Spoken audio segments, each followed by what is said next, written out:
عورت کا دماغ چھوٹا نہیں بلکہ بہت تیز ہوتا ہے۔ حیران کون حقیقت۔ ہم سب نے سنا ہے کہ عورتیں عقل میں تھوڑی کم ہوتی ہیں۔ لوگ کہتے ہیں ان کا دماغ چھوٹا ہوتا ہے اور یہ اتنی سمجھداری سے فیصلہ نہیں کر پاتی، لیکن کیا یہ بات سچ ہے؟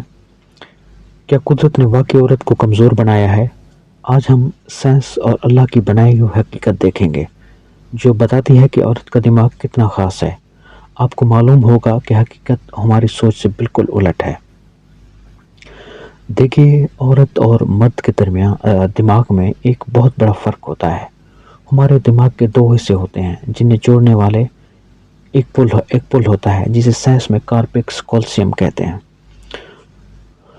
عورتوں میں یہ پل کارپیکس کیلشیم مردوں سے زیادہ موٹا ہوتا ہے۔ اس کا مطلب یہ ہے کہ عورت کے دماغ کے دونوں حصے آپس میں زیادہ تیزی اور بہتر طریقے سے بات چیت کرتے ہیں۔ اسی وجہ سے عورتیں کسی بھی تجربے کو،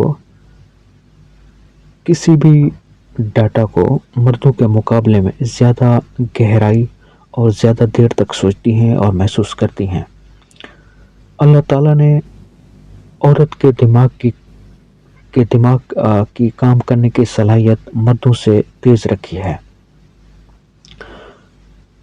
عورت کے دماغ کا ایک اور حصہ جو یادداشت کو کنٹرول کرتا ہے اسے کہتے ہیں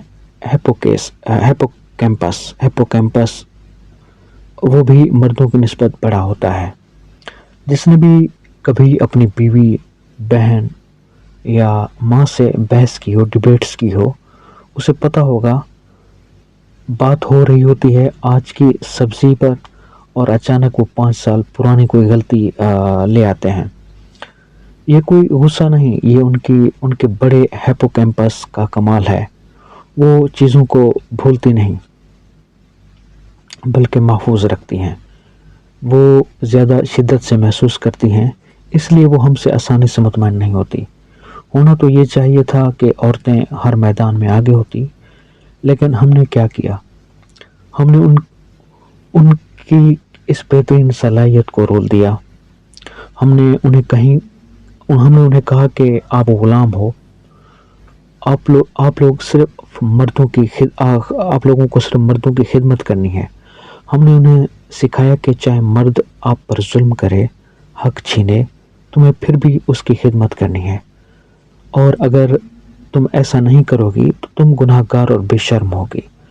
ہم نے اللہ کی دی ہوئی صلاحیتوں پر اپنی بنائی ہوئی غلط سوچ تھوپ دی۔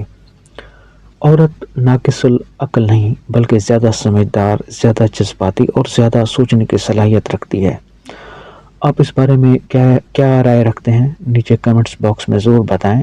یہ حقیقت زیادہ سے زیادہ لوگوں تک پہنچانے کے لیے اس ویڈیو کو شیئر ضرور کریں۔